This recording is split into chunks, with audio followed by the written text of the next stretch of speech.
Good morning, Red Hat Government Symposium. My name is Mark Valcich with Intel Corporation. It's my pleasure to be with you here this morning. The entire world is becoming digital. Technology has never been more important to drive the pace of change with the transformation of government services and citizen experience, especially what we are experiencing coming out of a pandemic. Semiconductors are the underlying technology powering the digitization of everything. The world is in an era of sustained long-term semiconductor demand. This is being accelerated by what Intel CEO Pat Gelsinger calls the 5 superpowers: ubiquitous compute, pervasive connectivity, cloud-to-edge infrastructure, artificial intelligence, and sensing. Each impressive on their own, together these superpowers reinforce and amplify one another. The 5 superpowers will also exponentially increase the world's need for compute by packing ever more compute processing capability onto ever smaller microchips across the mission edge to the hybrid, multi-cloud, back-end data, whether that data be on-prem within the 4 walls of the enterprise and mission or at another party's cloud service. This is where Intel plays and wins. Our semiconductors are the underlying technology empowering developers and enabling our customers' innovations. Technology innovation continues 50 years after Intel founder Gordon Moore's observation, which became known as Moore's Law, doubling the number of transistors on a dense integrated circuit approximately every 2 years. Can you imagine what that means? Let me give you a couple of examples. If fuel efficiency improved at the same rate as Moore's Law, you could drive a car your entire life on a single tank of gas or a single charge. The space program to land on the moon cost $25 billion. If prices fell at the rate of Moore's Law today, that program would cost as much as a small private plane, roughly 4/100,000th of the price. As Pat Gelsinger said, Intel aspires from today about 100 billion transistors on a single package. By the end of the decade, 1 trillion transistors in a single package. And Intel's on schedule.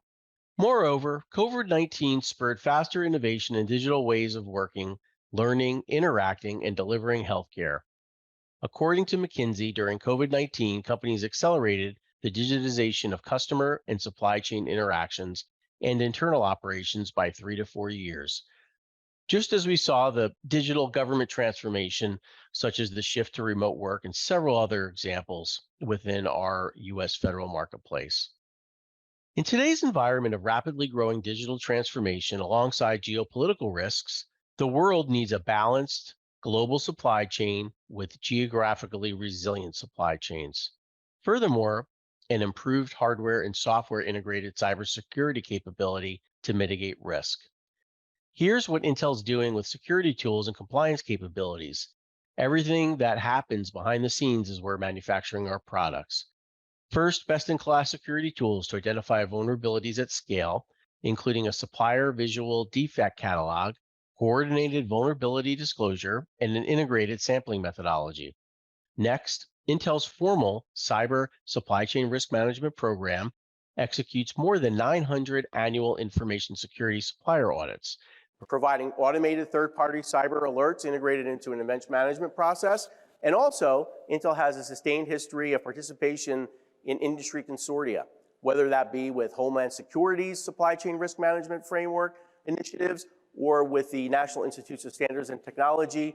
Intel collaborates with industry and with the government to solve these complex cyber and supply chain we have in the environment today. Intel also has industry-leading unit-level traceability capabilities, all the way down to the die position on individual wafers, which enhances transparency and allows Intel to quickly trace issues to their source. Furthermore, Intel's compute lifecycle assurance technologies provide graphically verified systems and component-level traceability. This is actually on display up in Rockville at the National Cyber Center of Excellence, where Intel has stood up a demonstration of this capability, enhancing the nation's cyber supply chain capabilities. And as a founding partner of global system security programs, Intel maintains the highest Tier 3 rating. So, to directly address this geographic balance of semiconductor manufacturing, Intel's expanding manufacturing capabilities with over $70 billion in investments right here in the United States of America, in Ohio, New Mexico, and Arizona. Earlier this year in Hillsboro, Oregon, I visited Intel's D1X Technology Development Center and Semiconductor Manufacturing Plant. Wow, let me tell you, what an amazing experience. At the time it was being built, it was the largest construction project on Earth, similar to what we're seeing today in these other locations. And now, as a major manufacturing center, it includes one of the most complex manufacturing processes that humans have ever devised, turning sand into semiconductors. It truly is amazing. Intel's also introducing Intel Foundry Services. This offers a wide range of integrated post-silicon solutions to manufacture at scale. So taking other IP and manufacturing it. This will be a new business that Intel's is launching, which also includes manufacturing services to meet unique product needs, including Intel's industry-leading sort and test capabilities. Furthermore, it will include the co-development of multi-package processors, Intel IP, third-party IP combined into one and manufactured by Intel, all leveraging what I mentioned earlier, which will be 1 trillion transistors on a single package by the end of this decade. Tremendous amount of capability manufactured right here in the United States. Now, the partnership between Intel and Red Hat. We enjoy a very strong partnership. We thank Red Hat for the partnership, and it spans more than 2 decades. Red Hat and Intel engineers collaborate early on by giving each other access to our latest technologies and software and Intel's OneAPI silicon optimization toolkit. Collaboration exists under corporate NDAs, so we optimize solutions when we both launch our products, right? The best possible solution right out of the box. It's not meant to be a secret that Intel is not just a silicon company. We have actually, as the #1 contributor to Linux, over 20,000 software engineers at Intel, working with partners like Red Hat to optimize the software with Intel architecture. Again, so it works best out of the box when you go to use it. No configuration, no optimization, no worry. You're getting the best possible performance, the most secure capability with integrated accelerations that I'll mention in a little bit.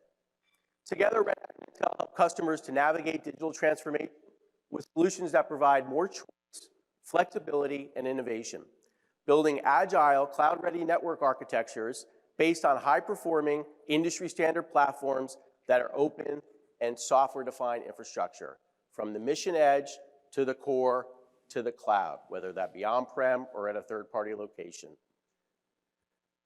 Red Hat and Intel have a 25-year-long track record of delivering joint solutions to many missions and enterprises. Our CEOs, Matt Hicks and Pat Gelsinger, recently stated that Red Hat and Intel are the beating heart of the open source ecosystem. So let me give an example of something that Red Hat and Intel launched at the innovation event in San Jose a couple of months ago. A product that Red Hat launched called Red Hat OpenShift Data Science, or ROADS, which allows organizations to quickly build and deploy artificial intelligence and machine learning models by integrating open source applications with commercial partner technology. Working together, Red Hat and Intel have integrated Intel's OpenVINO into ROADS, which is a cloud service that gives data scientists and developers a powerful AI ML platform for building intelligent applications from the core or the data center or the cloud all the way out to the edge.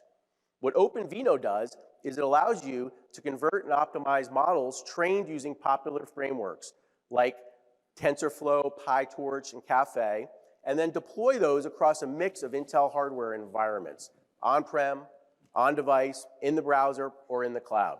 Depending on your data and model, these integrated capabilities, taking advantage of accelerations in the silicon, can provide up to a 40% enhanced performance improvement, right? No application optimization required on your part. All that's been done by Intel and Red Hat to take advantage of the optimizations native to these frameworks. Intel's also recently introduced brand new data center GPUs that can support an open-based software stack together with our OneAPI cases such as media streaming and cloud gaming, and we'll be following up with support for AI visual reference as well as VDI coming up next year. So now that you've seen a technical example, I'd like to show you a couple of optimized solutions and how they can impact the mission and the business. First, Lockheed Martin hardened security for Intel processors. A lot of engineering work done by our two companies that you're all able to leverage now. It's a virtualized platform, offers a full security runtime solution, and it's now available in the Red Hat marketplace. Enables isolation and protection of customer domains, as well as several other capabilities. Lockheed will be coming up to talk a little bit more about this, and I could chat with you a little more after. Dylan, I'd like to invite up Dylan. Dylan is the VP and product manager of CACI's Archon solution. Good morning, Dylan. How you doing? Morning, Mark. Thanks for having me. You bet. Tell me a little bit about Archon, how it's enabling success. So, at CACI, we have 22,000 employees, and we have been providing expertise to the federal government for over 60 years. And back in March of 2022, a lot of those folks couldn't go to work. So what we do is enable our customers, who include all branches of the military, the intelligence community, law enforcement, to do classified work from non-traditionally classified spaces. So most of the people in this room know what a SCIF is. Most of the people in this room know what a pain a SCIF can be. You're trying to go to work, and you have to wait, sign in, you have to leave your cell phone on the little shelf outside and hope nobody takes it. It's a pain. And one of the main use cases we enable with classified work is the ability to scale the classified work from home problem. That's awesome. That is such a new tool for our government analysts out in the field. What did Red Hat and Intel have to do with that solution? Oh, so they're both foundational to that solution. So you mentioned Intel's secure supply chain.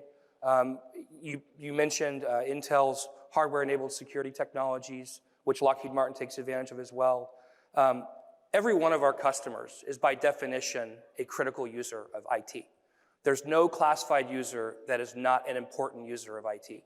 So we could not build our technology on top of a solution that didn't offer the kind of integrated security that Intel brings to the table. And your partnership with Red Hat, as you mentioned, I believe the gentleman who kicked us off said that Red Hat is the most secure enterprise-grade implementation of Linux, and we agree. So the combination of Red Hat KVM, Red Hat RPM OS tree, and Intel's TXT technology allowed us to create a platform that's easy to use, easy to acquire, easy to scale. Your users won't even know that they're not in the SCIF, except they won't be in a SCIF. Thanks, Dylan. So let me just do a quick wrap with both of us up on stage here. I appreciate you coming and sharing the insights on CACI's Archon. There are a lot of great things for us to think about when we think about Red Hat and Intel. Let me pick my top three. Accelerated time to market. Red Hat and Intel have done the pre-work and configuration for you so you can quickly deploy. Pre-qualified configurations are available from our partner federal system integrators like CACI, as well as OEMs like Dell and HPE, as well as cloud partners with the AWS ROSA or Azure Arrow capabilities. Secondly, Intel's and Red Hat's contribution to the open source community. Red Hat and Intel constantly develop solutions, as I mentioned earlier, that benefit the whole open source community. Customers and partners add to the community, as well as everybody's benefiting from the collective effort to innovate openly. And then third, transformational technologies, whether it be Intel TXT or the AI acceleration capabilities that we expose through Rhodes. Red Hat and Intel are longtime partners. We access each other's developments in the early pre-launch stages, and we make that available for you right out of the box.